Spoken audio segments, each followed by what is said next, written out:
ہو گئے، خیر یہ کس کی طرف سے ہے بھائی؟ اللہ کی طرف سے ہے۔ جب زندگی ہے تو صحت بھی ہے، بیماری بھی ہے، خوشیاں بھی ہیں، اللہ غم سے بچائے ہم سب کو۔ تو آج ہم نے سورہ انبیاء پڑھی ہے۔ سورہ انبیاء میں نام سے ظاہر ہے، اس سورت کا نام ہے انبیاء۔ انبیاء کس کی جمع ہے؟ نبی کی۔ سورہ انبیاء اللہ نے شروع کی، اقترب للناس حسابهم وهم فی غفلۃ معرضون۔ اللہ فرماتے ہیں لوگوں کے لیے حساب و کتاب کا دن قریب سے قریب تر آتا چلا جا رہا ہے، لیکن وہ اپنی غفلت میں ہماری آیات سے اعراض کر رہے ہیں۔ جیسے جیسے ہمارے قدم موت کی طرف جا رہے ہیں نا، دنیا ہم سے بچھڑنے والی ہے، اور ہم ایسے بے وقوف اور پاگل ہیں، کیک کاٹ کاٹ کے خوشیاں منا رہے ہیں۔ خوشیاں منا رہے ہیں ہم کیک کاٹ کاٹ کے کہ ہم 56 سال کے ہو گئے۔ ابے تو اور موت کے قریب ہو گیا ہے، پھانسی کے پھندے پہ لٹکنا تھا، کسی نے یہ مائک اٹھا کے پھینک دو خدا کے لیے۔ کل بھی اتنا خراب تھا ہمارے گلے کا، تو پھر بھی کوئی علاج ہے، اس کا کوئی علاج نہیں ہے۔ تو آپ نے خطیبوں کی میمز دیکھی ہیں؟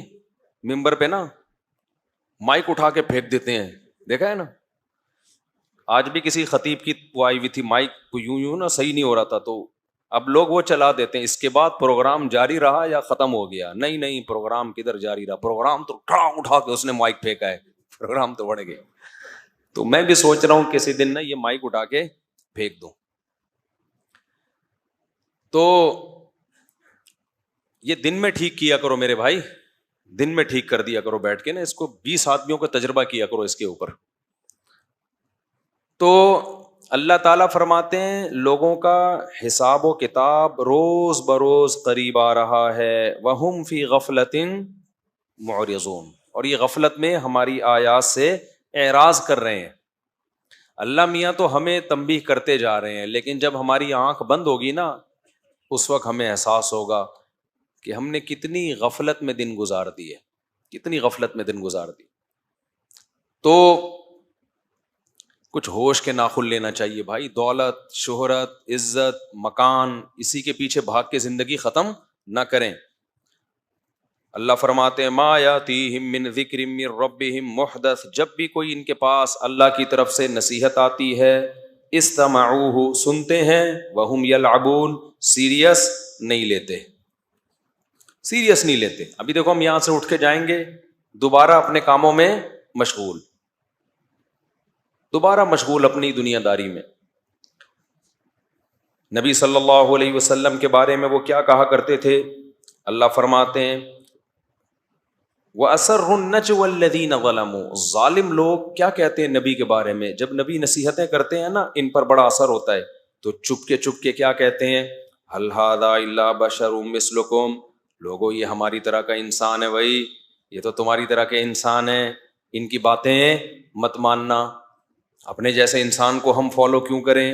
پھر کہنے لگے افتأتون السحر، یہ تو جادوگر ہیں، جادوگر، تم جادوگر کی بات مانو گے کیا؟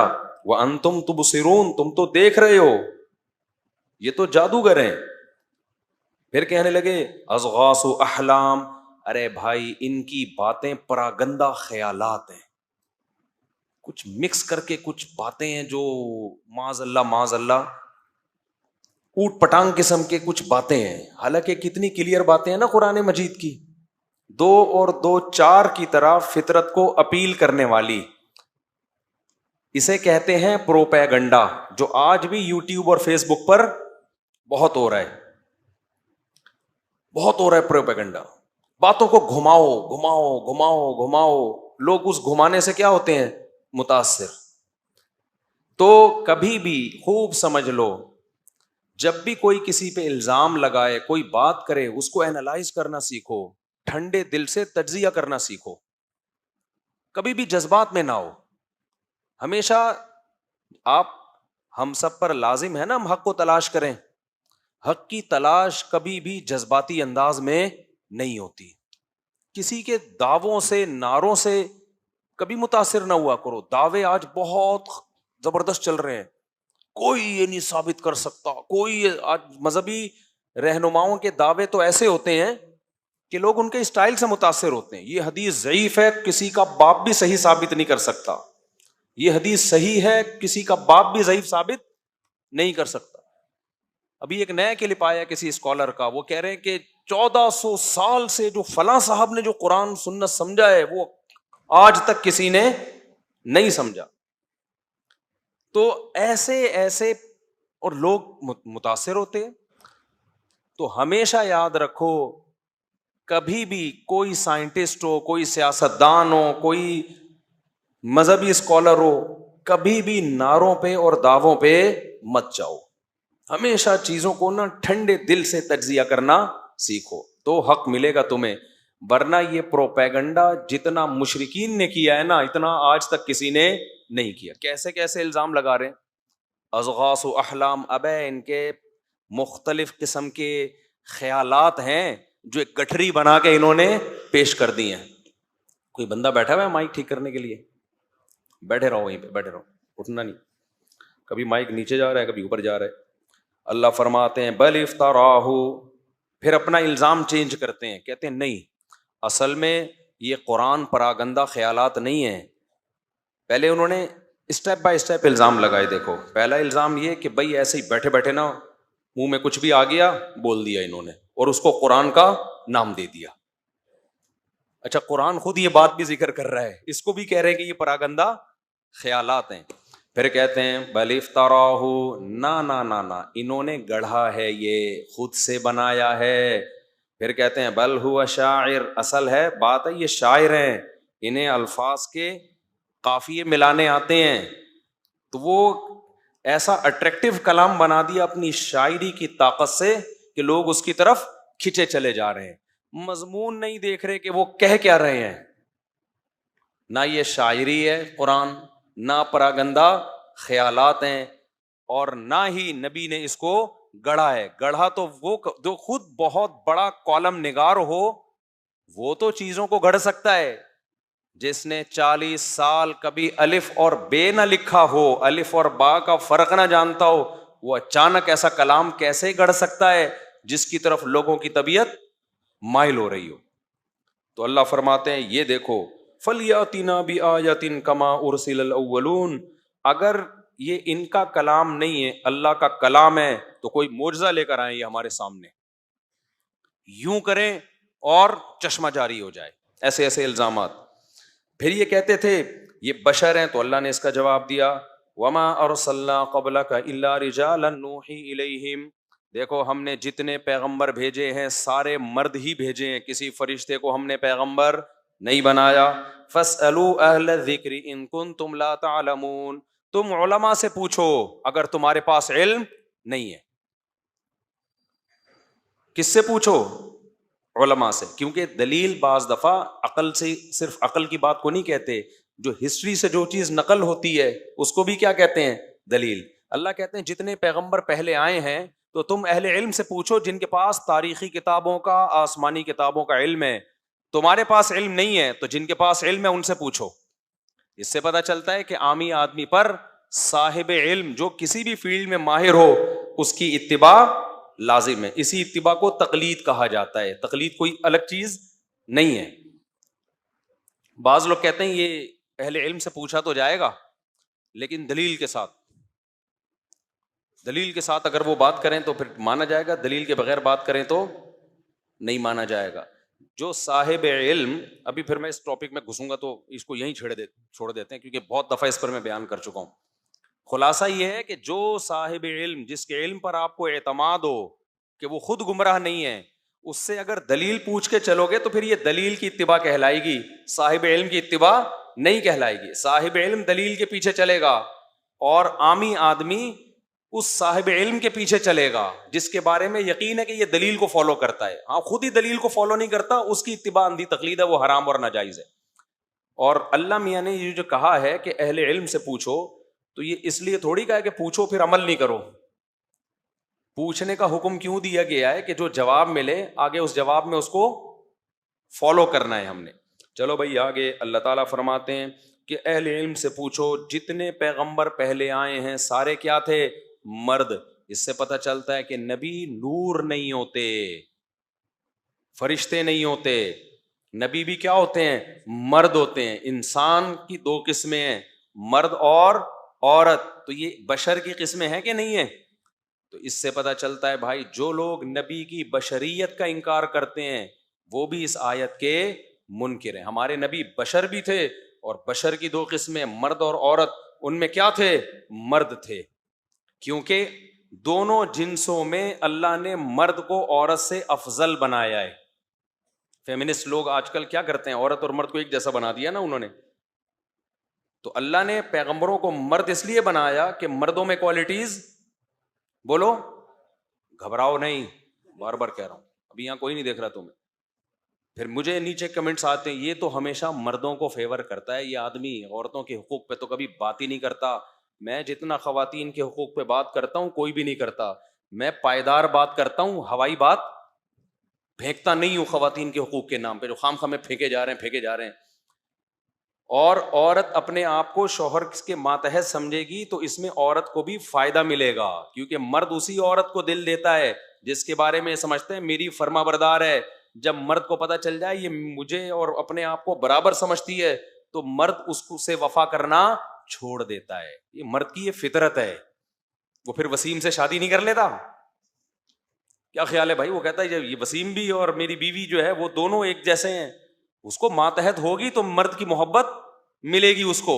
وہ کہے گا میرے ماتحت ہے, غلام نہیں ہے. ماتحت ہونا, دیکھو ہم حکومت کے ماتحت ہوتے ہیں, غلام تھوڑی ہیں ہم حکومت کے ماتحت ہیں. اگر آپ حاکم کی آنکھوں میں آنکھیں ڈال کے بات کرو اور اس کو رسپیکٹ نہ دو, بولے میرے تیرے میں کوئی فرق نہیں ہے, تو حاکم متاثر نہیں ہوگا, وہ آپ کے رائٹس دینا چھوڑ دے گا. تو اس لیے اللہ میاں نے عورت کو کہا کہ تم شوہر کی غلام نہیں ہو, لیکن شوہر سرپرست ہے اور تم اس کی, بولو, ماتحت. تو مرد اور عورت کی جنس میں مرد چونکہ افضل تھا تو اس لیے اللہ نے پیغمبروں کے لیے کون سی جنس کا انتخاب کیا؟ مرد کی جنس کا انتخاب کیا. سمجھتے ہو کہ نہیں سمجھتے ہو؟ تو اللہ فرماتے ہیں وما جعلناہم جسدا لا یاکلون الطعام. مشرکین کہتے تھے یہ کیسے بشر ہیں, یہ کیسے پیغمبر ہیں, یہ تو کھاتے بھی ہیں پیتے بھی ہیں, یہ تو ہماری طرح ان کو بھوک بھی لگتی ہے. اللہ کہتے ہیں ہم نے ان سے پہلے جتنے پیغمبر بھیجے کسی کو ایسا جسم نہیں دیا کہ جو کھاتے نہ ہو. سب کو بھوک لگتی ہے, سب کے کو پیاس لگتی ہے. تو محمد صلی اللہ علیہ وسلم کو بھی بھوک بھی لگے گی اور محمد صلی اللہ علیہ وسلم کو پیاس بھی لگے گی. کوئی نئے پیغمبر تھوڑی ہیں جن کو ایک الگ جسم دے کے بھیجا ہو. تو اس سے علماء استدلال کرتے ہیں کہ بھوک پیاس کا لگنا, دنیاوی ضرورتوں کا ہونا اور ان ضرورتوں کو پوری کرنے کی کوشش کرنا, یہ نبوت کے منافی نہیں ہے. تو سوچو جب نبوت کے منافی نہیں ہے تو ولایت کے منافی کیسے ہو گیا؟ آج لوگ کہتے ہیں بزرگ ایسا ہونا چاہیے جو عجیب سا ہو, تھوڑا ڈفرینٹ اسٹائل کا بزرگ مارکیٹ میں ہونا چاہیے.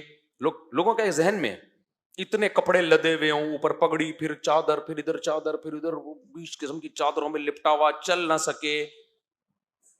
تو یہ غلط تصور بزرگی کا ہماری کھوپڑی میں بیٹھ گیا ہے. بھائی ساری دنیاوی ضرورتیں جو ایک انسان کے بشری تقاضے ہیں وہ جب پیغمبروں میں ہوتے ہیں تو بزرگوں میں کیوں نہیں ہوں گے؟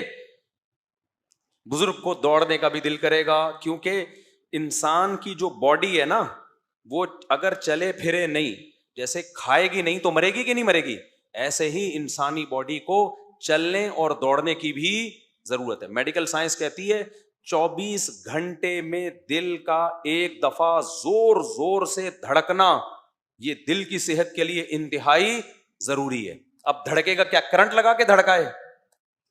چلے گا, دوڑے گا, بھاگے گا, کلابازیاں کھائے گا تو دل ایک دفعہ زور سے دھڑکے گا. اگر یہ نہیں ہوگا تو دل آہستہ آہستہ بیٹھنا شروع ہو جائے گا. تو اس کے لیے اب کیا کریں؟ کتا پیچھے بھگائے انسان اپنے.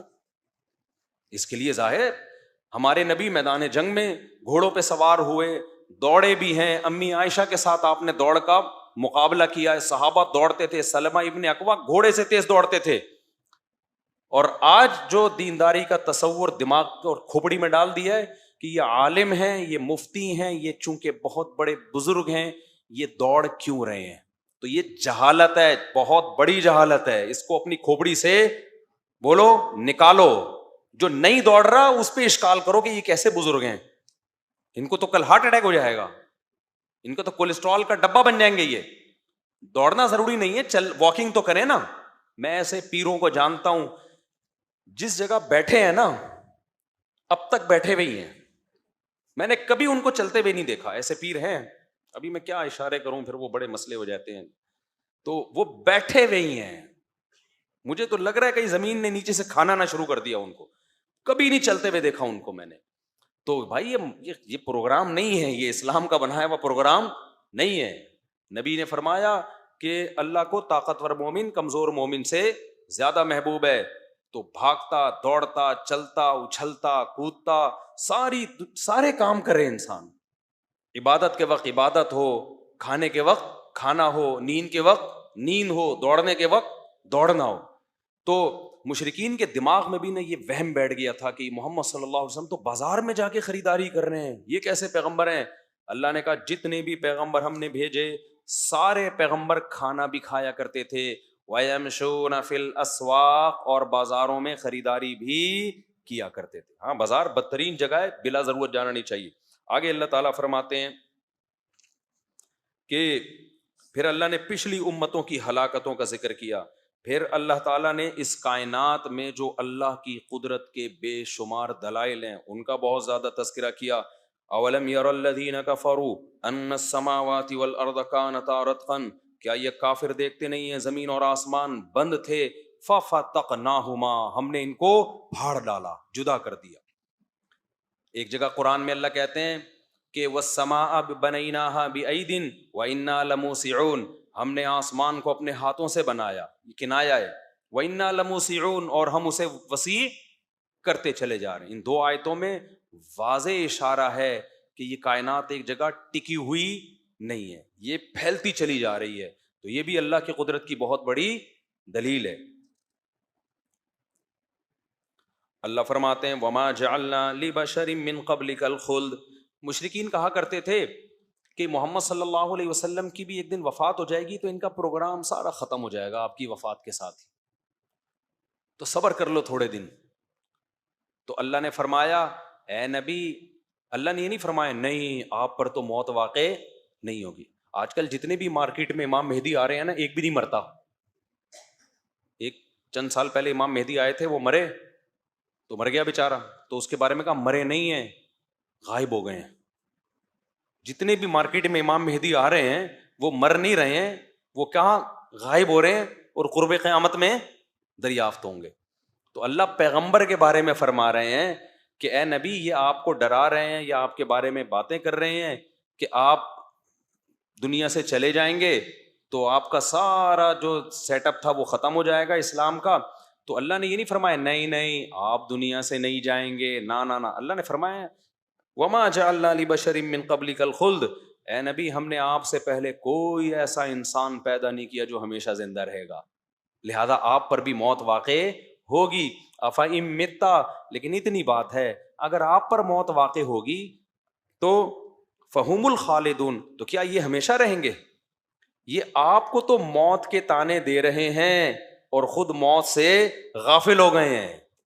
اس لیے کہتے ہیں دوسرے کی موت کی فکر کے بجائے کس کی فکر کیا کرو؟ اپنی موت کی، کہ میں مروں گا تو میرا کیا ہوگا.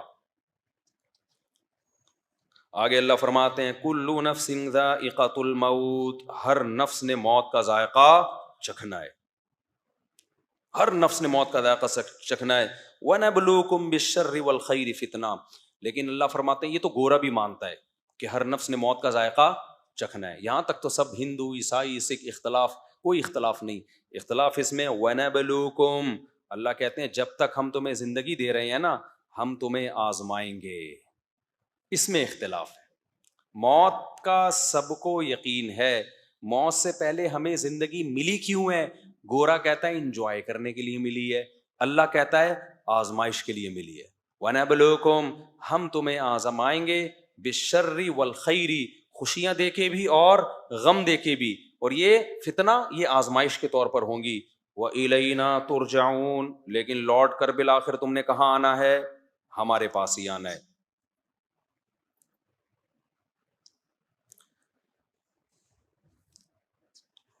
اس صورت میں اللہ نے جو انبیاء کا سورہ انبیاء ہے نا، تو سب سے پہلے جس پیغمبر کا تذکرہ کیا وہ ہیں ابراہیم علیہ السلام. یہ سورت بھی چونکہ مکی ہے، مکہ میں توحید کا بیان زیادہ ہے. میں نے یہ پچھلی دفعہ بھی ابراہیم علیہ السلام کا واقعہ سنایا تھا، لیکن اس دفعہ میں دوبارہ ریپیٹ کروں گا. اس میں بہت اہم میسج ہمیں پتہ ہے کیا ملتا ہے، کہ جو لوگ بھی حق کے منکر ہیں نا، ڈھیٹ بہت ہوتے ہیں وہ، اور یہ انسان ڈھیٹ مخلوق ہے. اس لیے دنیا کی فکر چھوڑ دو کہ کون صحیح ہے کون غلط ہے. ہمارا کام ہے ہم خود دیکھیں صحیح کیا ہے اور غلط کیا، اور صحیح ٹریک پہ چلتے رہیں اور اپنی طرف سے تبلیغ کا کام کرتے رہیں. جس نے آنا ہوگا بھائی آ جائے گا، نہیں آنا ہوگا تو بہت بڑی امت پہلے بھی جہنم میں گئی ہے، آج بھی کہاں جائے گی؟ جہنم میں. تو ابراہیم علیہ السلام کے اس واقعے سے ہمیں پتہ چلتا ہے وہ کیا واقعہ. وَلَقَدْ آتَيْنَا إِبْرَاهِيمَ رُشْدَهُ مِنْ قَبْلُ وَكُنَّا بِهِ عَالِمِينَ إِذْ قَالَ لِأَبِيهِ وَقَوْمِهِ. ابراہیم علیہ السلام نے اپنے والد سے کہا، اپنی قوم سے کہا، مَا هَذِهِ التَّمَاثِيلُ الَّتِي أَنْتُمْ لَهَا عَاكِفُونَ. یہ کیا تصویریں ہیں جن کے سامنے تم بیٹھے رہتے ہو آپ لوگ. آپ نے دیکھا ہوگا نا جگہ جگہ، میں تھائی لینڈ میں گیا ہوں، ہر جگہ کوئی نہ کوئی بت رکھا ہوا انہوں نے، ہوٹل میں الگ بت، کمروں میں الگ بت، ہر کام کا الگ بھگوان بنایا ہوا ہے. یہ والا بھگوان یہ کرتا ہے. جاپان میں واش روم کا خدا الگ ہے. ہاں، جو واش روم ہے نا، ہر چیز کہتے کروڑوں خدا ہیں. دیکھو جب آدمی غلط نظریے پہ چلتا ہے نا تو کسی ایک جگہ ٹکتا نہیں ہے. کہتے ہیں نا ایک جھوٹ چھپانے کے لیے 100 جھوٹ بولنے پڑتے ہیں. تو ایسا ہی مشرکین نے کیا ہے. اب ایک خدا کا کانسیپٹ بہت آسان ہے، بھئی ایک ہی ہے، سب کچھ وہی کرے گا. نہ اس کا کوئی وزیر ہے، نہ اس کا کوئی مددگار ہے، نہ کچھ بھی نہیں، سب کچھ کون ہے؟ وہی. اور اس کے علاوہ جتنے ہیں سب اس کے محتاج ہیں. درود شریف میں ہم کیا سیکھتے ہیں؟ ہم اللہ سے دعا مانگتے ہیں پیغمبر کے لیے. اللہم صلی علی محمد، اے اللہ محمد پر خصوصی رحمتیں بھیج. تو پتہ چلا رحمتیں بھیجنے کا اختیار نبی کے پاس نہیں ہے. کس کے پاس ہے؟ اللہ کے پاس ہے. اللہ سے دعا مانگی جاتی ہے کس کے لیے؟ نبی کے لیے. علماء کرام نے درود شریف کے فضائل میں جہاں وہ حدیث پیش کی ہے نا کہ نبی نے فرمایا جو مجھ پر ایک دفعہ درود بھیجتا ہے اللہ اس پہ 10 رحمتیں نازل کرتا ہے. درود شریف کی جیسے یہ فضیلت ہے نا، تو علماء نے بیان کیا درود پڑھنے کی ایک فضیلت یہ بھی ہے کہ اس سے انسان توحید کے عقیدے پر قائم رہتا ہے. وہ یہ سمجھتا ہے کہ جیسے میں اللہ کی رحمت کا محتاج، پیغمبر بھی اللہ کی رحمت کے محتاج ہیں. ہاں ہماری دعاؤں کے محتاج نہیں ہیں، کہ اللہ کی رحمت کے بہرحال محتاج ہے. ہم درود نہیں پڑھیں گے تو اللہ خود ہی آپ پہ رحمت بھیج دے گا. لیکن ہمیں حکم کیوں دیا جا رہا ہے؟ تاکہ ہمارا عقیدہ عیسائیوں والا نہ بنے. ایسا نہ ہم نبی کی شان کو، عیسیٰ علیہ السلام کی شان کو جیسے عیسائیوں نے بڑھا دی ہم بھی انہیں بڑھا دیں. تو اس لیے ہمیں حکم دیا. دیکھو قرآن میں آتا ہے وَلَوْ أَنَّهُمْ إِذْ ظَلَمُوا أَنفُسَهُمْ جَاءُوكَ فَاسْتَغْفَرُوا اللَّهَ وَاسْتَغْفَرَ لَهُمُ الرَّسُولُ. اللہ فرماتے کاش ایسا ہوتا کہ ان سے اگر کوئی گناہ ہوتا اور یہ نبی کے پاس آتے تو اللہ سے استغفار کرتے، اور نبی بھی ان کے لیے اللہ سے استغفار کرتے. عیسائیت میں پتہ ہے کیا ہے؟ آپ گناہ کریں پادری کے پاس جا کے توبہ کریں، آپ کا گناہ پادری کچھ جرمانہ لے گا وہ گناہ کے حساب سے. انٹی کو آپ نے دیکھا 50 روپے، ٹھیک ہے نا، آگے بھی بڑھنے کی کوشش کی 100 روپے. وہ ان کے الگ الگ سیٹ اپ چل رہے ہیں جرمانوں کے. اسلام میں ایسا کوئی کانسیپٹ نہیں ہے. بھائی تم سے جرم ہوا ہے، توبہ کس سے کرنی ہے؟ ناراض کو کس کو کیا تم نے؟ اللہ کو. اور اللہ کہتے ہیں کہ جو اللہ سے معافی مانگے گا یجد اللہ غفور الرحیم، وہ اللہ کو غفور بھی پائے گا اور رحیم بھی پائے گا. عیسائیوں میں پادری کے پاس جاؤ، اسلام میں نہیں، کس کے پاس آؤ؟ اللہ کے پاس. اب یہاں اللہ نے کیا فرمایا کہ نبی کی زندگی میں اگر کسی سے جرم ہوا تو اس کو چاہیے نبی کے پاس جائے. یہاں ایک فوراً ہو سکتا تھا اچھا یہ تو وہی عیسائیوں والا کہ پادری کے پاس جاؤ. اللہ نے فرمایا کیوں نبی کے پاس؟ نبی سے استغفار یا معافی مانگنے کے لیے نہیں، بلکہ نبی سے ریکویسٹ کرو کہ اے نبی میں نے تو اللہ سے دعا مانگ لی ہے، توبہ استغفار کی، توبہ کر لی ہے، آپ بھی میرے لیے اللہ سے دعا مانگیں. تو دعا منگوانے کے لیے تو کسی ولی کے پاس, پیغمبر کے پاس جانا جائز ہے, مگر توبہ اس پیغمبر سے نہیں کی جائے گی. توبہ کس سے کی جائے گی؟ معافی ان پیغمبر سے نہیں, بلکہ معافی اللہ سے مانگی جائے. کتنا کلیئر اسلام نے عقیدہ توحید کو بیان کیا کہ نہیں کیا؟ اس کے بعد بھی جس نے شرک کرنا ہے وہ کر رہا ہے, تو روک سکتے ہو آپ؟ ڈھیٹ پنے کا دنیا میں کوئی علاج نہیں ہو, ٹینشن مت لیا کرو.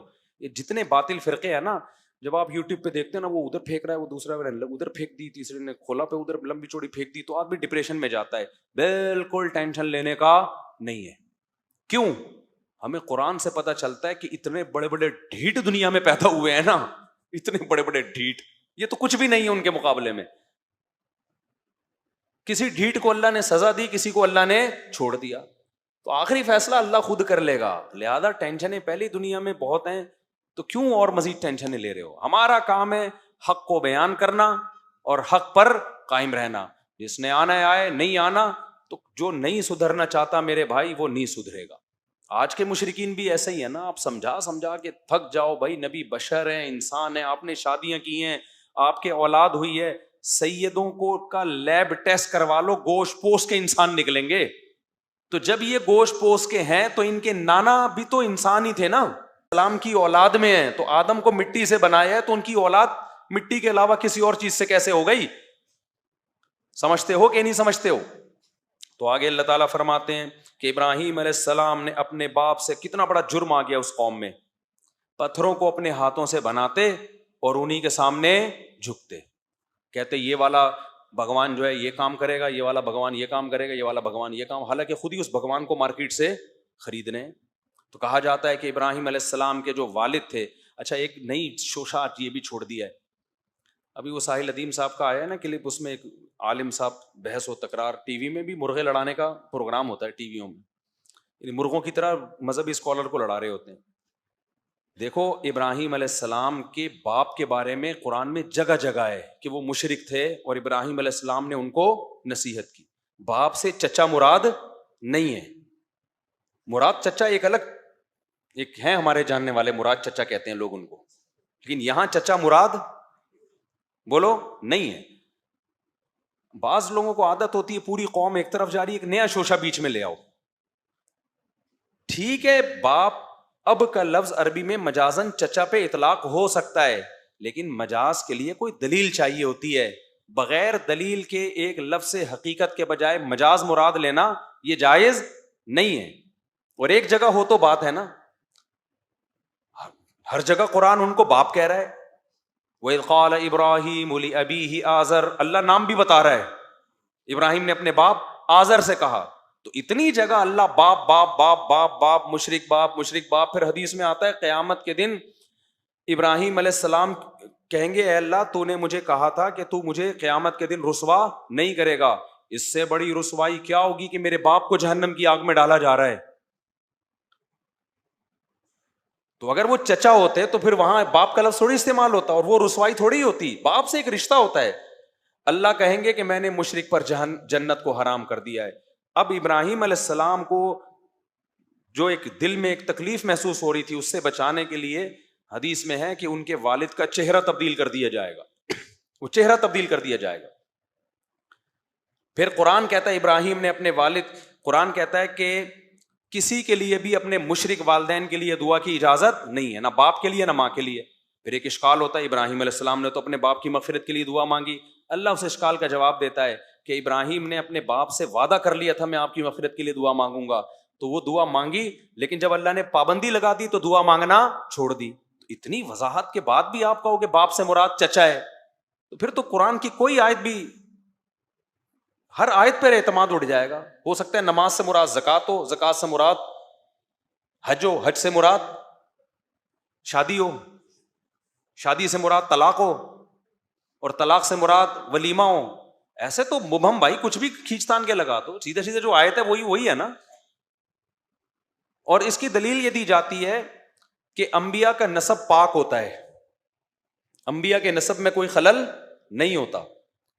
تو یہ جو حدیث میں آتا ہے نا وَلِدْتُ مِن نِکَاحٍ لَا مِن سِفَاحٍ لَا مِن سِفَاحٍ, کہ آدم سے لے کے انبیاء کا تمام نسب پاک ہوتا ہے. تو اس پاک سے مراد توحید پرست نہیں ہے, اس پاک سے مراد ہے اس میں زنا نہیں ہوتا. حلال نسب ہوتا ہے انبیاء کا. انبیاء کے آباء و اجداد میں کافر تو ہو سکتے ہیں, زانی نہیں ہوتے, کیونکہ اللہ انبیاء کے نسب کو محفوظ رکھتا ہے. لوط علیہ السلام کی بیوی کافرہ تھی, زانیہ نہیں تھی, دوسروں کو بدکاری کے راستے بتاتی تھی, خود زنا نہیں کرتی تھی, کیونکہ یہ نبی کے لیے بہت بڑا عیب ہے. بیوی کا کافر ہونا عیب نہیں ہے, زانیہ ہونا بہت بڑا عیب ہے. انسان کسی کو منہ دکھانے کے قابل نہیں رہتا. دیکھو اسلام نے اجازت دی, یہودی یا عیسائی عورت سے آپ شادی کر سکتے ہو, اجازت دی ہے نا اسلام نے, قرآن میں ہے. اب آپ کی بیوی کرسچن ہے, آپ ذلت نہیں ہوگی آپ کو اس میں, یہ میری وائف ہے بھائی, یہ کرسچن ہے, میں اپنا مذہب ہے, اس کا اپنا مذہب, یہ چرچ جاتی ہے, میں کہاں جاتا ہوں, مسجد.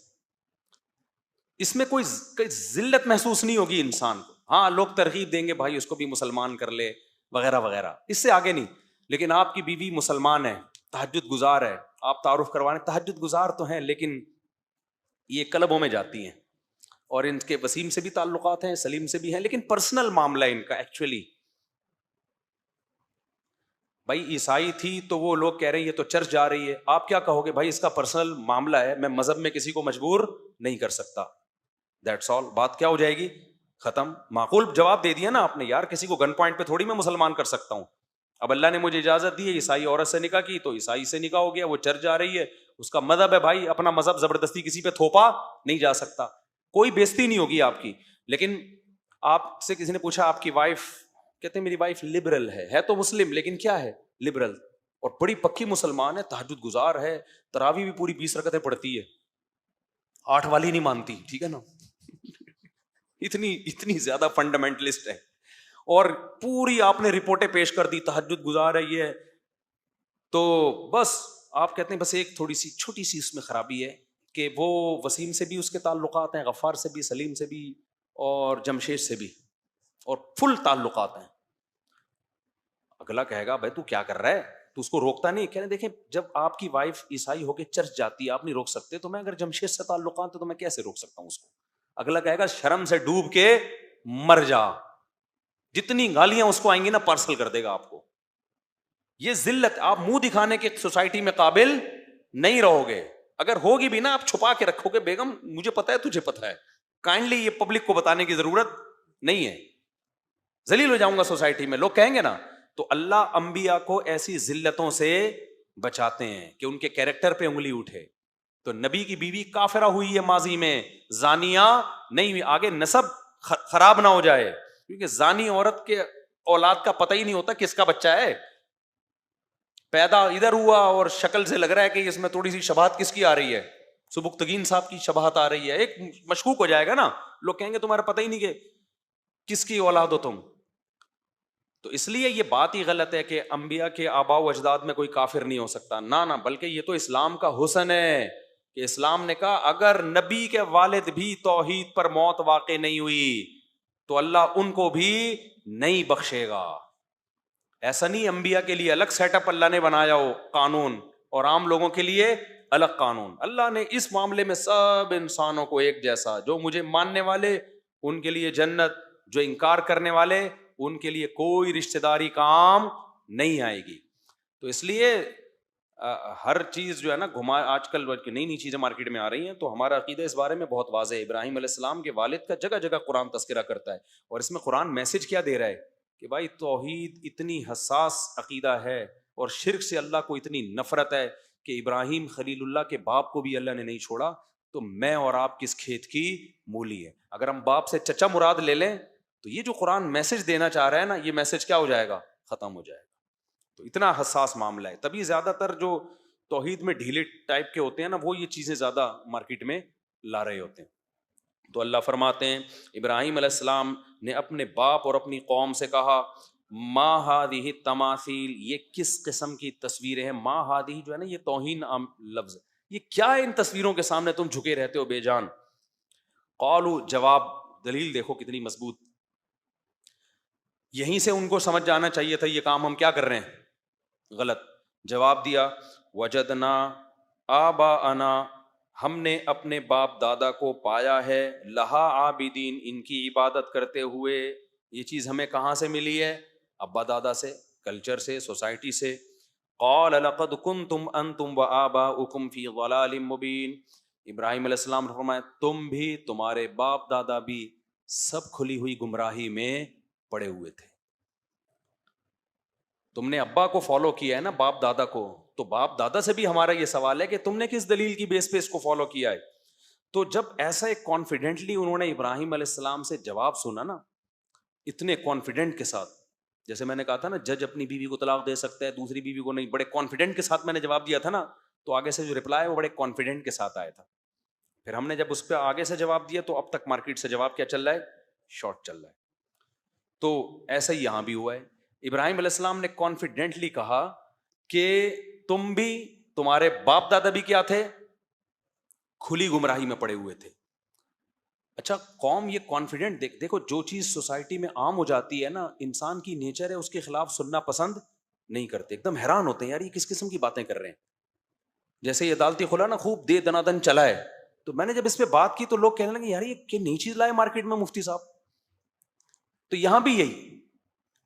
تو اب قوم نے کیا کہا, ابراہیم علیہ السلام کا کانفیڈنس دیکھ کے نا لوگ حیران ہو رہے تھے, یار یہ سارے غلط ہیں, ہم جو اتنے بتوں کی پوجا کر رہے ہیں پتھروں کے ساتھ, تو یہ کہیں مذاق تو نہیں کر رہے ابراہیم علیہ السلام. تو اس لیے انہوں نے ابراہیم علیہ السلام سے فرمایا اجئتنا بالحق ام انت من اللاعبین. اے ابراہیم آپ سیریس یہ بات کر رہے ہیں یا آپ مذاق کر رہے ہیں؟ بعض دفعہ انسان مذاق کے موڈ میں ہوتا ہے, کہتا ہے بھائی یہ کیا بت بت رکھے ہوئے ہیں, پھر کہتے ہیں سوری اگر تکلیف ہوئی تو میں آپ سے پیشگی معذرت چاہتا ہوں. ان کا خیال تھا شاید وہ ایک دم پتہ نہیں یہ کیا انہوں نے بات کی ہے. ابراہیم علیہ السلام نے فرمایا نہیں, بل ربکم, میں بالکل سیریس ہوں, ربکم یہ تمہارے خدا نہیں ہے, تمہارا رب وہ ہے رب السماوات والارض جس نے آسمانوں اور زمین کو بنایا, الذی فطرہن وانا علی ذالکم من الشاہدین, اور میں اس پر گواہ ہوں. گواہی اسی چیز پہ دی جاتی ہے جس کو آنکھوں سے دیکھا ہو, یعنی میں اتنا کانفیڈنٹلی یہ کہہ رہا ہوں گویا یہ منظر میں نے اپنی آنکھوں سے دیکھا ہے کہ ان بتوں نے کچھ نہیں بنایا, بنانے والا کون ہے, ایک اللہ ہے جس نے سب کچھ بنایا. اور پھر ابراہیم علیہ السلام نے نا بہت سمجھایا ان کو, جب نہیں سمجھ میں آیا نا ان کے, تو بعض دفعہ بات دلیل سے سمجھ میں نہیں آتی, عمل کر کے دکھایا جاتا ہے جس سے بات سمجھ میں آ جاتی. جیسے ہم پھونکو والی سرکار کے خلاف کتنے عرصے سے بول رہے تھے, اور پھونکو والی سرکار نے دوبارہ میرے چینل پہ اسٹرائکیں دینا شروع کر دی ہیں, تب دے دنا دن. آپ دعا کریں اللہ ان کے شر سے ہمیں بچائے, بہت زیادہ لوگوں کو پیچھے لگا دیا ہے. تو پھونکو والی سرکار کے خلاف کتنا بیان کیا, لیکن اقرار الحسن نے پریکٹیکلی کر کے دکھا دیا کہ دیکھو کچھ بھی نہیں ہو رہا. تو پریکٹیکلی بعض دفعہ کوئی کام کر کے دکھایا جاتا ہے نا, اس کا اثر زیادہ ہوتا ہے. سرکار کی دو قسمیں, ایک وہ والی بھی ایک یہ والی بھی. ان سرکار کے بھی پریکٹیکلی لوگ جا جا کے دروازے کھٹکھٹا کے آ چکے ہیں, لیکن اس سرکار پہ بھی کوئی اثر نہیں ہو رہا.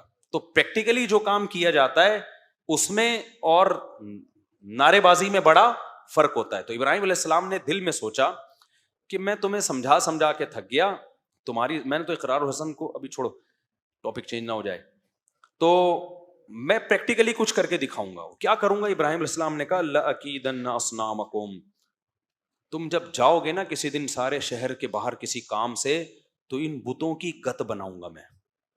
روزانہ زیتون کے تیل کی مالش ہوتی ہے نا, ان کے اوپر گریس لگا کے ان کو چمکا کے رکھا جاتا ہے, اور اس سے تمہارے دل میں ان کی عظمت ہے, اور میں ان کی گت بناؤں گا. پھر کیا ہوا جی, ابراہیم علیہ السلام نے فَجَعَلَهُمْ جُذَاذًا إِلَّا كَبِيرًا لَهُمْ, سب کو ٹنڈا اور لنجا کر دیا.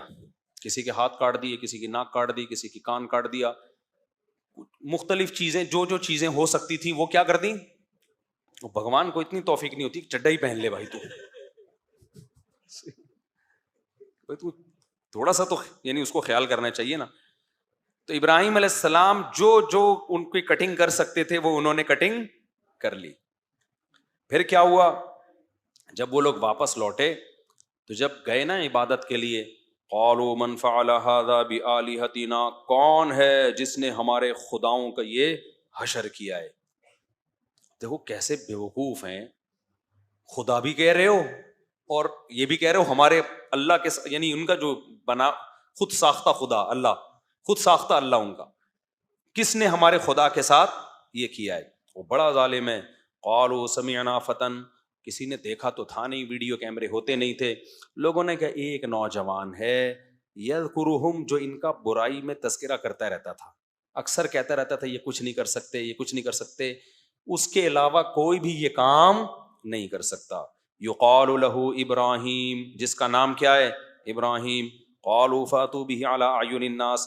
اب دیکھو اس پہ غور ہی نہیں کر رہے ہیں کہ یہ صحیح کیا غلط کیا, کہہ رہے اس کو سب کے سامنے لاؤ, اس کے منہ سے اگلواؤ کہ اسی نے کیا ہے, تاکہ سب کو پتا چلے, ہم جب اس کو سزا دینا تو کوئی ہم پہ اعتراض نہ کرے. یہ تو سننا ہی نہیں چاہ رہے کہ یہ صحیح کیا ہے کہ غلط کیا ہے. قرآن کیا کہتا ہے؟ اَأَنْتَ فَعَلْتَ هَذَا بِآلِهَتِنَا يَا ابراہیم, اے ابراہیم کیا تو نے ہمارے خداؤں کے ساتھ یہ سب کچھ کیا ہے؟ قَالَ بَلْ فَعَلَهُ كَبِيرُهُمْ هَذَا. ابراہیم علیہ السلام نے فرمایا یہ جو بڑا ہے نا سب سے, ہوا یہ تھا کہ جو سب سے بڑا بت تھا نا اس کو کچھ نہیں کیا ابراہیم علیہ السلام نے, اور وہ کلہاڑا اس کے گردن پہ لٹکا دیا اور کہا کہ اس نے کیا ہے. ٹھیک ہے, یہ توریہ کہلاتا ہے یہ عمل. دیکھنے میں تو جھوٹ لگ رہا ہے لیکن یہ جھوٹ ہے نہیں, مطلب تمہیں بھی پتا ہے کہ اس نے نہیں کیا نا, ظاہر ہے تمہیں بھی پتا ہے اس نے نہیں کیا, تو ان کے منہ سے اگلوانا چاہ رہے تھے کہ یہ نہیں کر سکتا, تو پھر آگے جب وہ منہ سے بولیں گے نہیں کر سکتا تو پھر آگے بولیں گے جب یہ نہیں کر سکتا تو جو ان کو اپنے دوستوں کو نہیں بچا سکتا وہ تمہاری بگڑی کہاں بنا سکتا ہے. تو اس کو کہتے ہیں نیچرل طریقہ تبلیغ کا.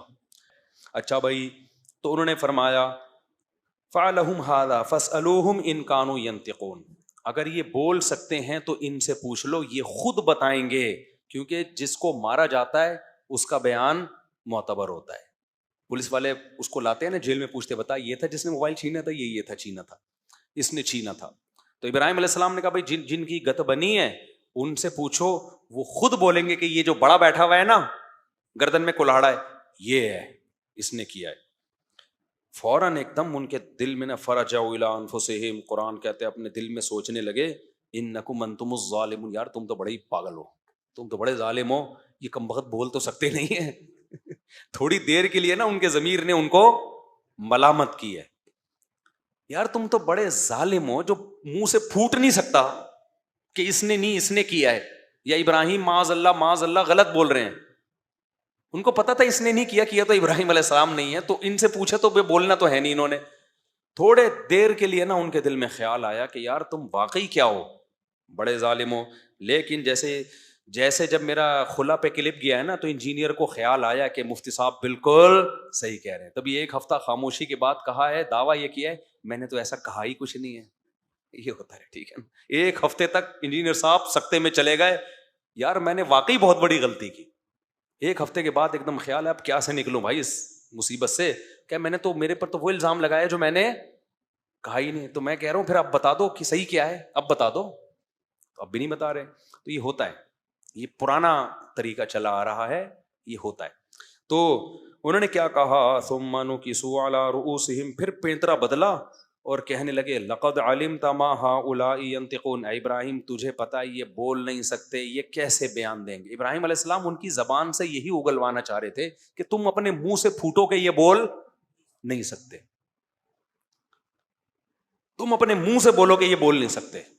پھر جب انہوں نے کہا نا بول نہیں سکتے, ابراہیم علیہ السلام نے فرمایا افتعبدون من دون اللہ, تم اللہ کے سوا عبادت کرتے ہو ان کی, ما لا ينفعکم شیئا, جو تمہیں کچھ بھی فائدہ نہیں پہنچا سکتے, اتنا تک نہیں کر سکتے کہ یہ قاتل ہے, یہ نہیں بول سکتے. ولا یضرکم, اور نہ تمہیں نقصان پہنچا سکتے ہیں. اف لکم, تف ہے تمہارے اوپر. اف کو اردو میں کیا کہتے ہیں؟ تف, افسوس ہے تمہارے اوپر, اور تم جن کی عبادت کرتے ہو. افلا تعقلون, پھر عقل سے کام کیوں نہیں لیتے؟ اب جب دلیل کی دنیا میں ہار گئے تو دھمکیوں پہ آ جاتے ہیں. ایک آیت جہلم والی سرکار پہ نا فٹ بیٹھتی ہے. جب دلیل کی دنیا میں ہارتے ہیں نا پھر چشتی رسول اللہ, اشرف علی رسول اللہ, چشتی رسول اللہ. ابے تو موضوع خلا کا چل رہا ہے, موضوع رفع الیدین کا چل رہا ہے, اور فوراً ٹرن لینا. تو تف ہے تمہارے اوپر. اب جب دلیل سے بات سمجھ میں نہیں آئی, قالوا حرقوه وانصروا آلہتکم, کہنے لگے اس کو جلاؤ. اب دیکھو جو باطل ہوتا ہے نا ہر جملہ غلط بول رہا ہوتا ہے, کیونکہ جھوٹ، ایک جھوٹ چھپانے کے لیے کتنے جھوٹ بولنے پڑتے ہیں؟ 100 جھوٹ. تو یہاں بھی یہی ہوا. انہوں نے کہا حرقوہ، کہنا یہ چاہ رہے تھے ان کو جلاؤ، آگے منہ سے نکل دیا وانصروا آلہتکم، اپنے معبودوں کو بچاؤ.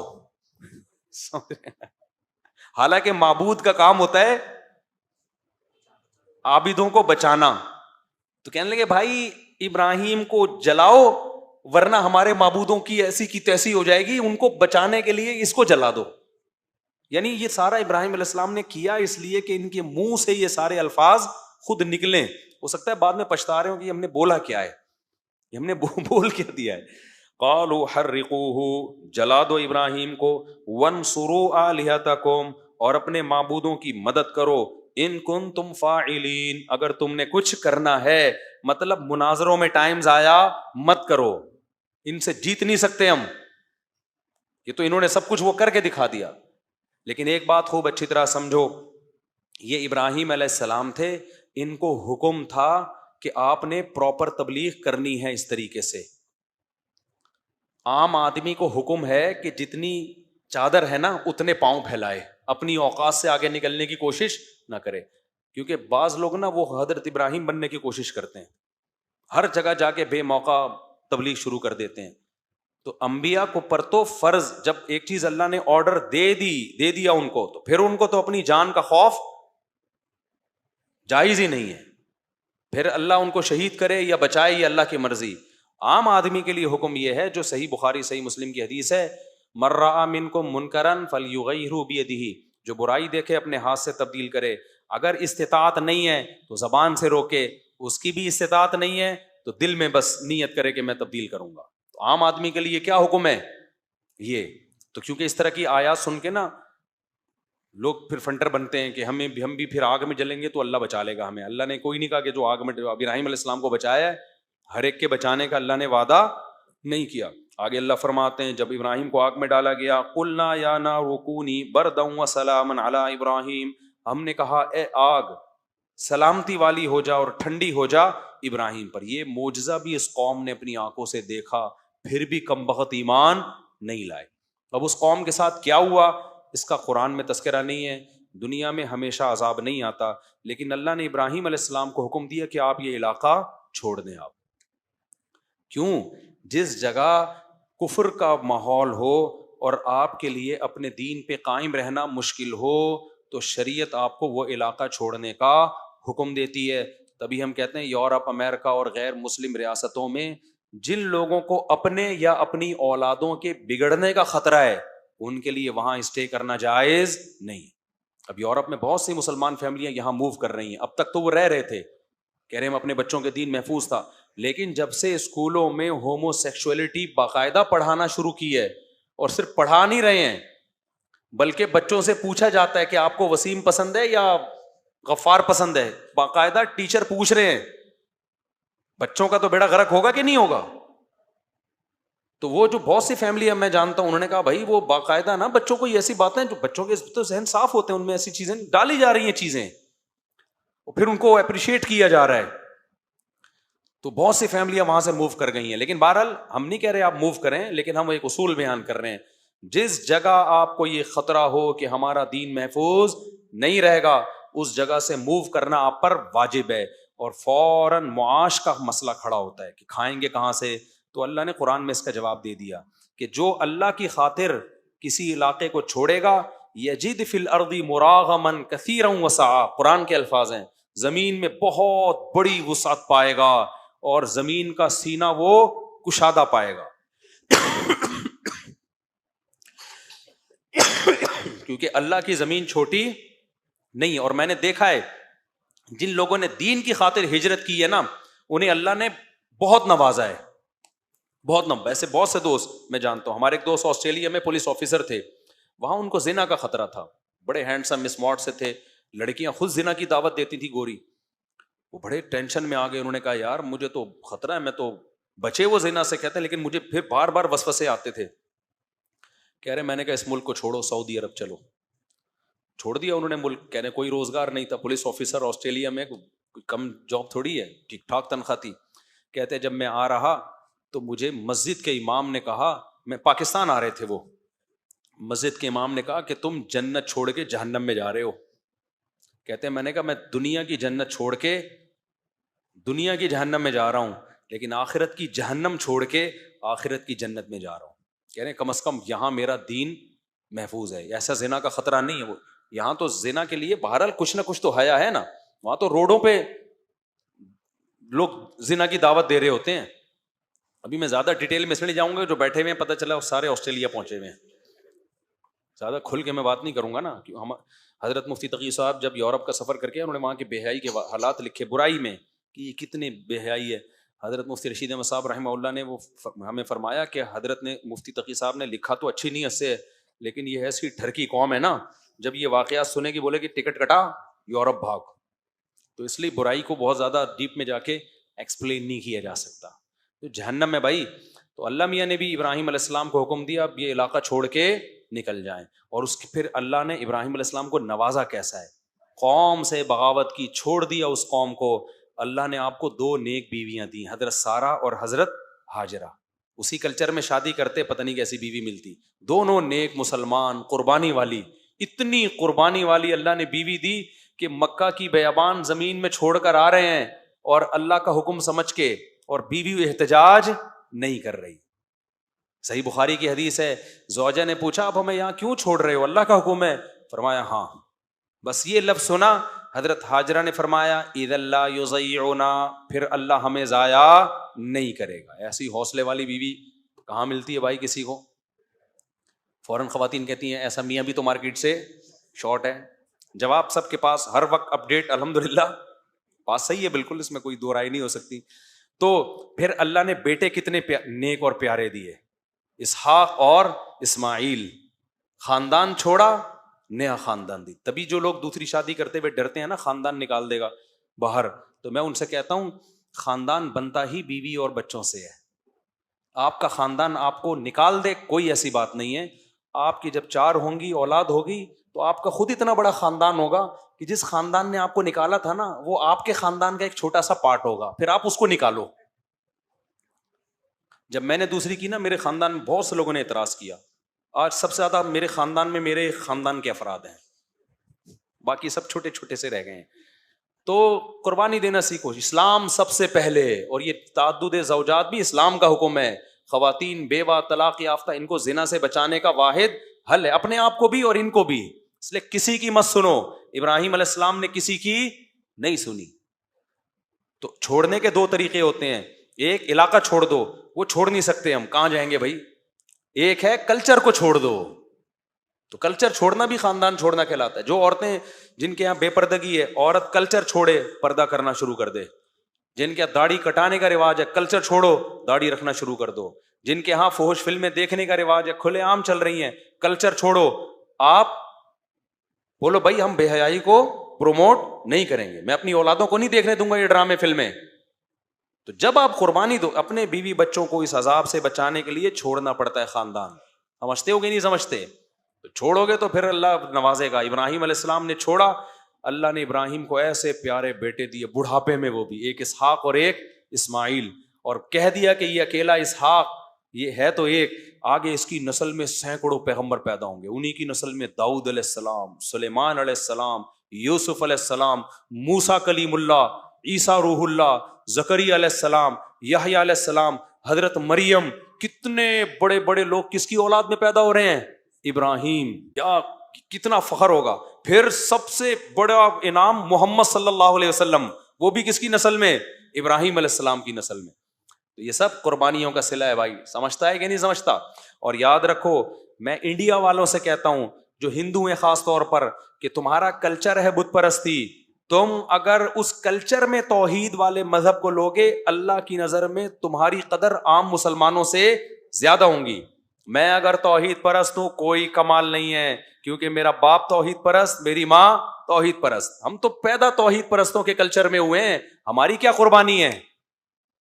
ہم تو بت کی عبادت کریں گے تو خاندان نکال دے گا ہمیں, اللہ بچائے ہمیں. قربانی ان ہندوؤں کی ہے, ان لڑکیوں کی ہے. پہلے بہت فون آتے تھے, اب تو میں نے فون سننا چھوڑ دیا.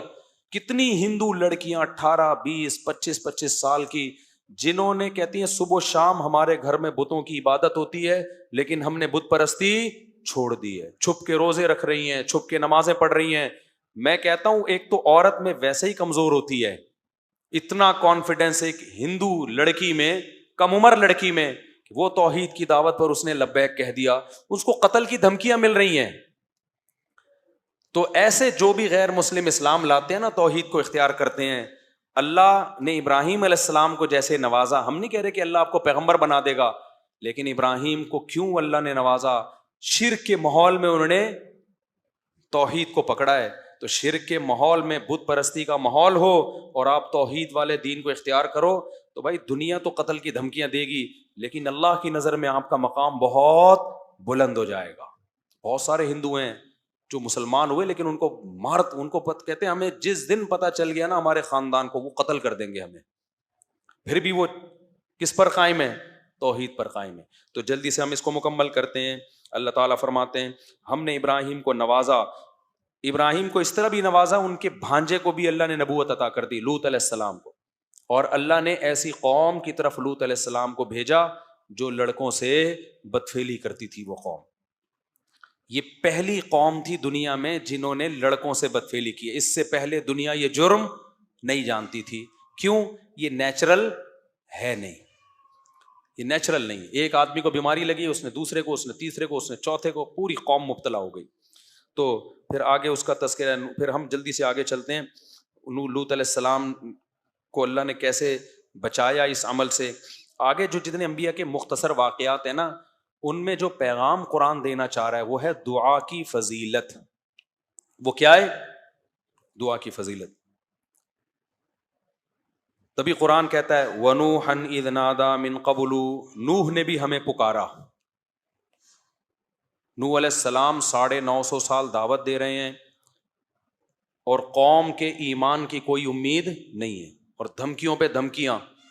تو ناکامی کے نقشوں میں نوح علیہ السلام نے اپنے رب کو پکارا. قرآن کہتا ہے فَاسْتَجَبْنَا لَهُ، ہم نے نوح کی پکار کو قبول کیا. آج بہت سے لوگ کہتے ہیں ہم دعائیں مانگتے ہیں قبول نہیں ہوتی. بھائی قبول ہوتی ہے اس ٹائم پہ جس ٹائم پہ اللہ چاہے گا. یہ چھوڑ دو کہ قبول ہو رہی ہے کہ نہیں ہو رہی. کتنے لوگ کہتے ہیں فلسطین کے لیے کب سے دعائیں مانگی جا رہی ہیں، حرم میں بھی مانگی جا رہی ہیں دعائیں. ایک تو ہمارے یہاں پروپیگنڈا بہت ہے. بہت سے لوگ کہہ رہے ہیں فلسطین کے لیے حرم میں دعا نہیں مانگی جا رہی، بک گئے ائمہ حرم. میں جب ابھی عمرہ کرنے گیا تو پہلی تراویح میں ہی فلسطین کے لیے دعا مانگی ہے انہوں نے. سوشل میڈیا بہت بڑا عذاب ہے، میں آپ کو بتاؤں. اتنی دجال کے آنے کی ہمیں بالکل ضرورت ہے ہی نہیں. جو لمبا پھینکتے رہو نا، بس پھینکتے رہو. میں نے تو یہ فیصلہ کیا ہے جب تک کوئی چیز اپنی آنکھوں سے نہ دیکھ لو نا تبصرہ ہی نہیں کرو. جو اٹھا کے فیس بک پہ جس کا جو ٹھڑک نکالنی ہوتی ہے نکال کے. میں پہلا دن تراویح کا تھا، اسی میں پہلے دن ہی فلسطین کے مظلوموں کے لیے وہ جو تراویح میں دعا، وتر میں دعا مانگتے ہیں، پہلے دن ہی دعا مانگی. میں نے کہا لو بھائی، ابھی ہم کل کلپ دیکھ رہے تھے کہ دعائیں فلسطین کو لیے دعا نہیں مانگی جا رہی. تو جو کیا کہہ رہا تھا میں، ہاں لوگ کہتے ہیں اتنے عرصے سے ہم دعائیں مانگ رہے ہیں قبول نہیں ہو رہی. اس چکر میں بہت سے لوگ دعا مانگنا چھوڑ دیتے ہیں. یہ مت کرو. بنی اسرائیل کتنے عرصے سے دعا مانگ رہے تھے، پھر اللہ نے موسیٰ کو بھیجا، کلیم اللہ کو. پھر موسیٰ کے آنے کے بعد حضرت موسیٰ نے بھی دعائیں مانگی ہوں گی راتوں کو اٹھ کے. بنی اسرائیل نے اور مانگی ہوں گی، لیکن ظلم کم ہونے کے بجائے بڑھتا جا رہا ہے. تو کیا موسیٰ علیہ السلام نے دعائیں مانگنا چھوڑ دی ہے بھائی؟ یا موسیٰ اوذینا من قبل ان تأتینا ومن بعد ما جئتنا، اے موسیٰ تیرے آنے سے پہلے بھی ظلم، تیرے آنے کے بعد بھی ظلم، کوئی فائدہ نہیں ہو رہا. حضرت موسیٰ کیا کہہ رہے ہیں؟ بہت مزہ آتا ہے مجھے اس آیت کے پڑھنے میں.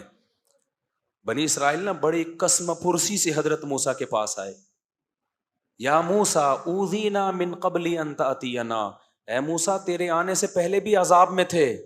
ومن بعد ما جئتنا، تو نجات دہندہ بن کے آیا ہے لیکن تیرے آنے سے ہمیں کوئی فائدہ نہیں ہوا. مطلب کہ ہم تو دعائیں مانگ رہے ہیں، سب کچھ کر رہے ہیں، پھر بھی فائدہ نہیں ہو رہا. موسیٰ نے جواب میں کیا کہا؟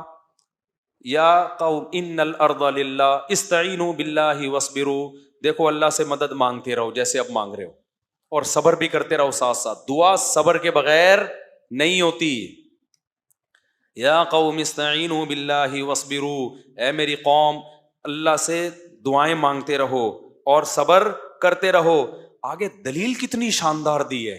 سوال پیدا ہوتا ہے بھائی یہ کام تو ہم پہلے سے کر رہے ہیں نا, رزلٹ تو کوئی آؤٹ ہو نہیں رہا, آپ تو وہی کام کا حکم دے رہے ہو جو ہم پہلے سے کر رہے ہیں. ہم یہ کہہ رہے ہیں دعا قبول نہیں ہو رہی, آپ کہہ رہے ہیں دعا کب مانگو, مانگ رہے ہیں پہلے سے. اس اشکال کا موسیٰ نے جو جواب دیا علیہ السلام نے, ان الارض للہ یورثها من یشاء من عبادی, اے میری قوم زمین فرعون کی نہیں ہے, یہ گریوی میں فرعون کو ملی ہوئی ہے. زمین کا بادشاہ کون ہے؟ اللہ ہے. تو جب اللہ ہے وہ جب چاہے گا سیکنڈوں میں چھین لے گا اس سے, وہ نہیں چھین رہا, اس میں کوئی حکمت ہے. تو جو اللہ کا کام ہے وہ اللہ کو کرنے دو, جو تمہارا کام ہے وہ تم کرو. ہمارا کام ہے بھکاریوں کی طرح, اس کا کام ہے زمین چھیننا, ہم اپنا کام کریں گے اور وہ اس کو اس کا کام کرنے دو, کیونکہ مالک وہ ہے, جب چاہے گا سیکنڈوں میں چھین لے گا. ان الارض للہ یورثها من یشاء من عبادہ, وہ اللہ جس کو چاہتا ہے زمین کا مالک بنا دیتا ہے. آج فرعون کو بنایا ہوا ہے, اس کا مطلب یہ نہیں کہ حقیقی مالک فرعون ہے. حقیقی مالک فرعون ہوتا پھر ہم مایوس ہوتے نا. حقیقی مالک کون ہے زمین کا؟ اللہ ہے. تو ہمیں مایوسی کی کیا ضرورت ہے بھائی, وہ نہیں چھین رہا, کوئی حکمت ہے, ہمیں آزما رہا ہے. وہ جب چاہے گا 2 منٹ میں چھین کے ہمارے حوالے کر دے گا. تبھی تو کیسے 2 منٹ میں چھینا کہ نہیں چھینا, آخری دم تک, جب تک وہ پانی کے کنارے پہ کھڑے ہوئے تھے نا اور فرعون کا لشکر آ رہا تھا, اس وقت تک فرعون یہ سمجھ رہا تھا زمین کا وارث کون ہے؟ میں ہوں. مصر کا مالک کون ہے؟ میں ہوں. پھر جب پانی میں راستے بنے, بنی اسرائیل پار ہو کے گزر گئے, اس وقت بھی فرعون بھی یہ سمجھ رہا تھا کہ مصر کا مالک کون ہے؟ بولو, میں ہوں. جیسے آج اسرائیل سمجھ رہا ہے کہ بیت فلسطین کا مالک کون ہے؟ اسرائیل ہے. فرعون تو اس سے بڑے پاورفل تھا, وہ بھی آخری اینڈ تک یہی سمجھتا رہا کہ زمین کا مالک کون ہے؟ میں ہوں. راستے بن گئے, اس وقت بھی فرعون سمجھ رہا تھا مصر کا مالک کون ہے؟ میں ہوں. بنی اسرائیل بھی یہ سمجھ رہے تھے, حضرت موسیٰ بھی یہ سمجھ رہے تھے کہ فی الحال زمین کا مالک کون ہے؟ فرعون. چند سیکنڈوں کے اندر کام ہوا ہے.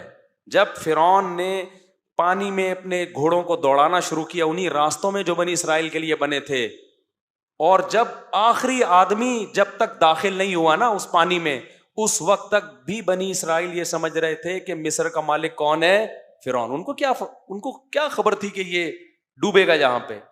اللہ نے موسیٰ کو صرف یہ بتایا تھا کہ سمندر پہ لاٹھی مارو راستے بنا دوں گا. اب تک یہ وحی نہیں آئی تھی کہ اس کو تباہ بھی کروں گا, جو ظاہر اس آیت سے جو پتا چل رہا ہے. تو اس وقت تک سب یہ سمجھ رہے تھے. این وقت پہ جب آخری شخص پانی کے اندر داخل ہوا ہے نا, اور اس امید پر کہ اب ہم وہاں سے نکل جائیں گے, اس وقت اللہ نے سمندر کے 2 پارٹوں کو ملا کے بتا دیا ان الارض للہ, زمین کا مالک کون ہے؟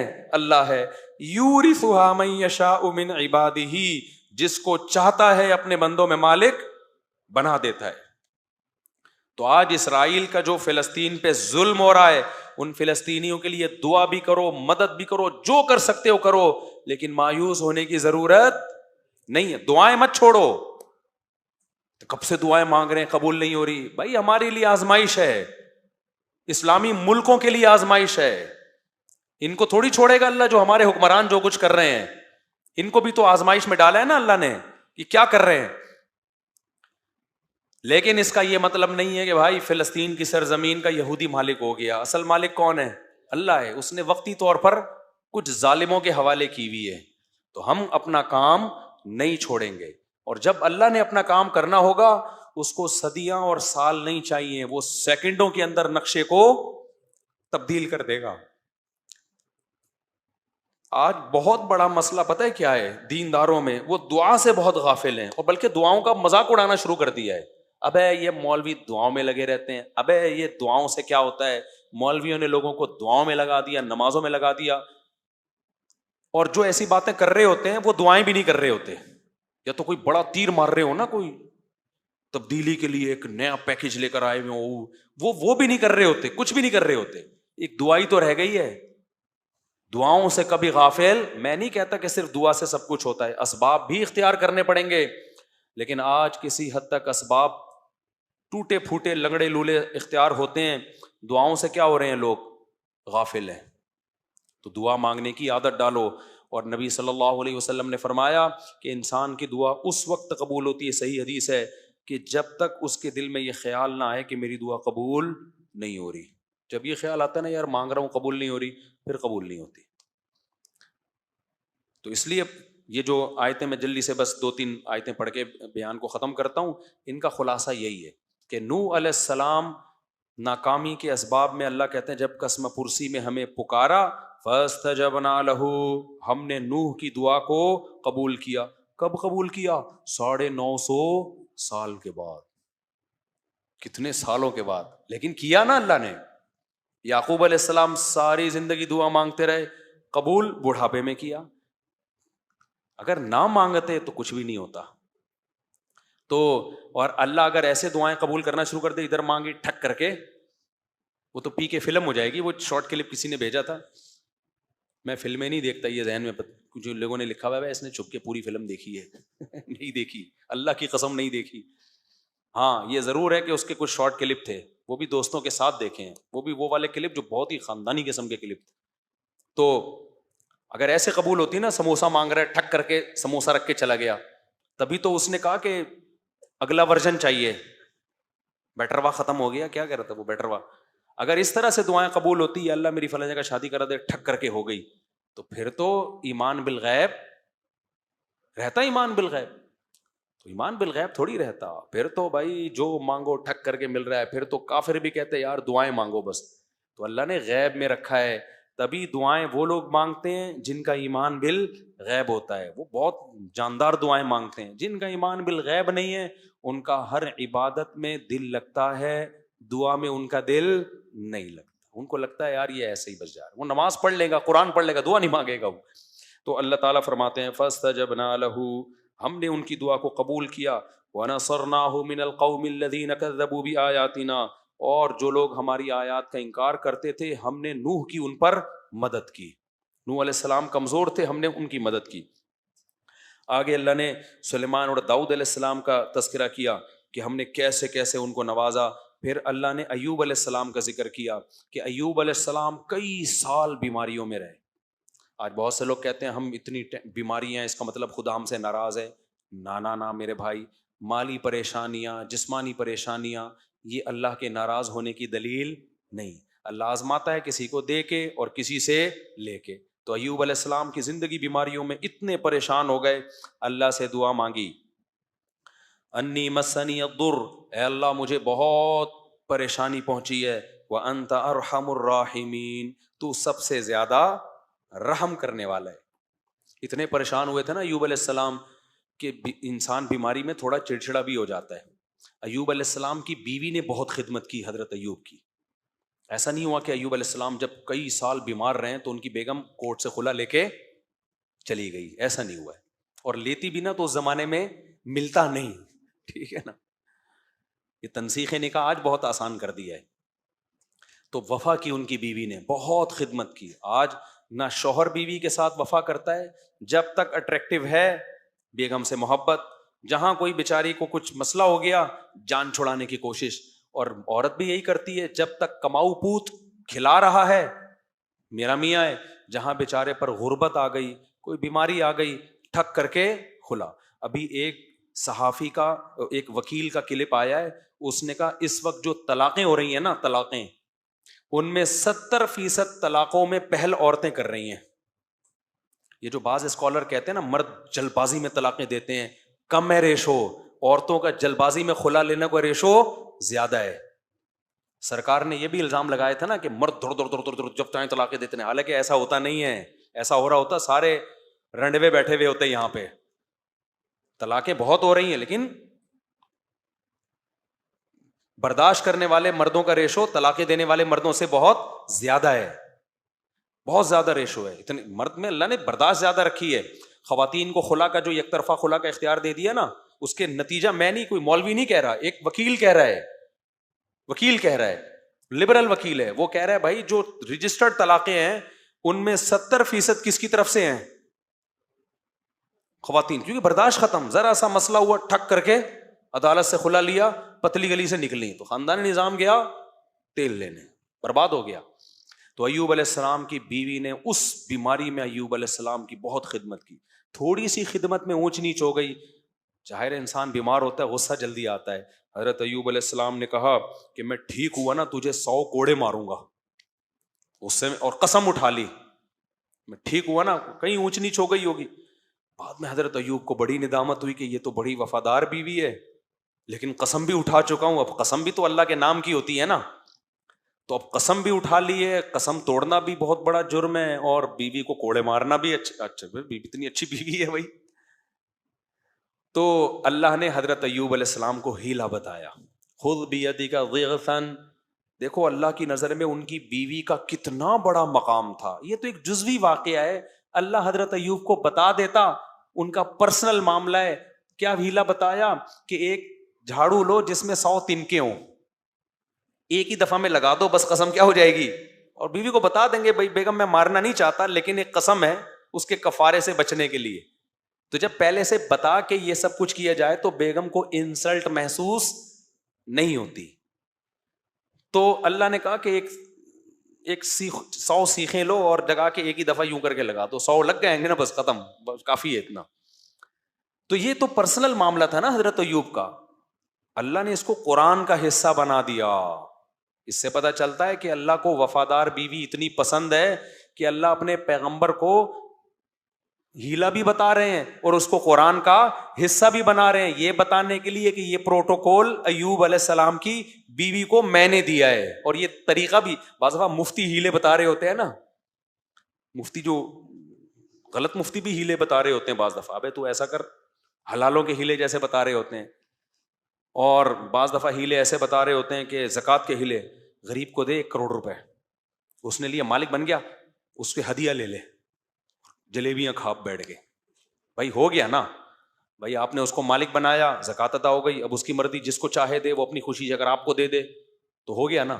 کل ایک بندہ آیا, کہہ رہے ہمارے مدرسے کے طلبہ ہیں, زکوٰۃ لیتے ہیں ہم لوگ, طلبہ کو مالک بنا کے پھر ہم مدرسے کی تعمیر میں لگا سکتے ہیں. میں نے کہا نہیں لگا سکتے.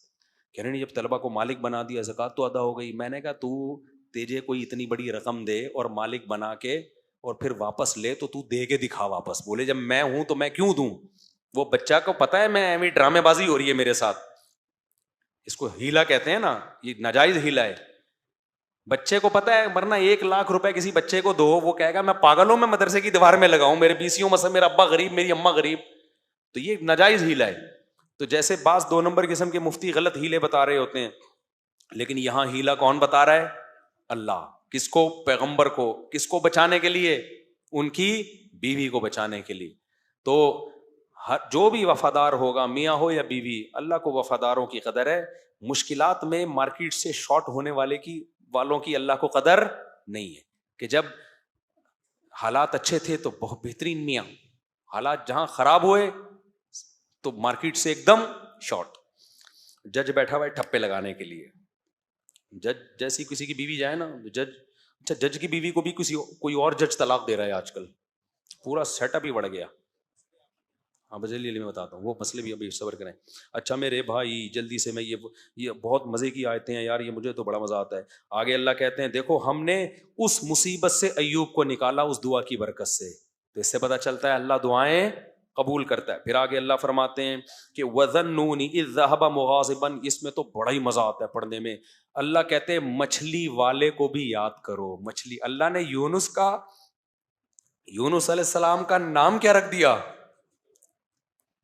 مچھلی والا. یہ بھی محبت ہے اللہ کی اپنے پیغمبروں سے. حالانکہ یونس علیہ السلام تو فرار ہو کے گئے تھے اللہ سے پوچھے بغیر, اور مچھلی نے کھا لیا. یہ سب تو بطور سزا کے ہوا ہے, لیکن پتہ چلتا ہے یہ دیکھنے میں سزا تھی, حقیقت میں سزا نہیں تھی. ہمارے حضرت اس کو اپنے الفاظ میں بتاتے تھے, یہ محبت کی چٹکی ہے. چٹکی کی 2 قسمیں ہوتی ہیں, ایک کسی کو تکلیف دینے کے لیے چٹکی لی جاتی ہے, ایک محبت میں چٹکی لی جاتی ہے. چیخیں دونوں میں سیم نکلتی ہیں, کیا خیال ہے؟ چیخیں دونوں میں کیا ہوتی ہیں؟ سیم, لیکن جذبات دونوں میں بالکل ڈفرینٹ ہوتے ہیں. تو اللہ بعض دفعہ پیغمبروں کو سزا بھی دیتے ہیں، تو وہ دیکھنے میں سزا ہوتی ہے، حقیقت میں وہ سزا نہیں ہوتی. اب دیکھو یونس علیہ السلام کے ساتھ یہ والا معاملہ نہ ہوتا تو یونس علیہ السلام کا شاید قرآن میں تذکرہ ہی نہ ہوتا، اور آپ کا نام اللہ مچھلی والا رکھتے ہی نہیں، مچھلی والا ہی نام نہ رکھتے. یہ ایسے ہے جیسے حضرت علی رضی اللہ تعالیٰ عنہ ایک دفعہ لیٹے ہوئے تھے نا مٹی میں، حضرت فاطمہ سے کچھ ناراضی ہوئی تو آپ چلے گئے، تو کچھ جیسے میاں بیوی میں ہوتی ہے بعض دفعہ، تو کہیں لیٹ گئے جا کے، تو نبی جب گئے نا تو پورے مٹی پہ لیٹے ہوئے تھے نا، مٹی لگی ہوئی تھی، تو حضرت علی کو نبی نے فرمایا ابو تراب، مٹی والا. اب یہ لفظ بظاہر توہین ہے، لیکن حضرت علی کو اندازہ ہو گیا، یقین تھا کہ یہ توہین کی نیت سے نہیں ہے، یہ کیا ہے، محبت کی. تو حضرت علی نے اپنی کنیت ہی ابو تراب بنا لی، مٹی والا. تو بعض لفظ بذات خود تعظیم کے نہیں ہوتے، لیکن جب کسی بڑے کی زبان سے نکلتے ہیں تو وہ کیا بن جاتے ہیں، وہ تعظیم والے لفظ بن جاتے ہیں. اچھا وقت ہمارا بہت ہو گیا ہے، تو یہ حضرت یونس علیہ السلام کا جو ہے نا ہم انشاءاللہ کل پڑھیں گے. یونس علیہ السلام کا آگے اللہ نے زکریا علیہ السلام کا، ان سب کا حاصل یہی ہے کہ سب مشکلات میں تھے اور کس کو پکارا انہوں نے، اللہ. ان میں کوئی کسی عامل کے پاس نہیں گیا، پھونکوں والی سرکار کے پاس نہیں گیا، کوئی کسی مزار پہ بولو نہیں گیا، کسی نے یہ نہیں کہا کہ اتنے سال ہو گئے مانگتے ہوئے. نوح علیہ السلام نے نہیں کہا 950 سال سے مانگ رہا ہوں دعا تو قبول ہوتی نہیں. اب چھوڑو یہ ایسے ہی باتیں. تو یہ سب کا یہی مشترک پیغام تھا. سمجھتے ہو کہ نہیں سمجھتے؟ باقی کل چلیں گے. 2 مسئلے میں نے کہا تھا میں بیان کروں گا، اب بہت ٹائم زیادہ ہو گیا، کل بتائیں گے وہ. میں صرف ایک بات آپ سے کہنا چاہ رہا تھا، دیکھو تراویح میں شروع میں لوگوں میں بہت جوش ہوتا ہے، آہستہ آہستہ مارکیٹ سے شارٹ. تو ہر چیز کی نا موٹیویشن چاہیے، موٹیویشن ختم ہو جائے تو پھر انسان ڈھیلا ہو جاتا ہے. تو نبی صلی اللہ علیہ وسلم نے جتنے اہتمام سے رمضان کے روزے کا حکم دیا، ٹھیک ہے فرض نہیں قرار دیا، لیکن اتنے ہی اہتمام سے قیام رمضان کا بھی حکم دیا ہے. قام رمضان، صام رمضان، قام رمضان، صام رمضان. حدیث میں آتا ہے من صام رمضان ایمانا واحتسابا غفر له ما تقدم من ذنبه ومن قام رمضان ایمانا واحتسابا غفر له ما تقدم من ذنبه. جس نے رمضان کا روزہ رکھا، رات کو قیام کیا، اس کے اللہ گناہوں کو معاف کرتا ہے. تو رمضان کی خاصیت روزہ ہے، اسی طرح رمضان کی خاصیت قیام رمضان بھی ہے. اور قیام رمضان جب رمضان کی خاصیت ہے تو اس سے پتہ چلتا ہے کہ جو 8 رکعتوں والی حدیث ہے نا بخاری کی، یہ قیام رمضان سے متعلق نہیں ہے، یہ تہجد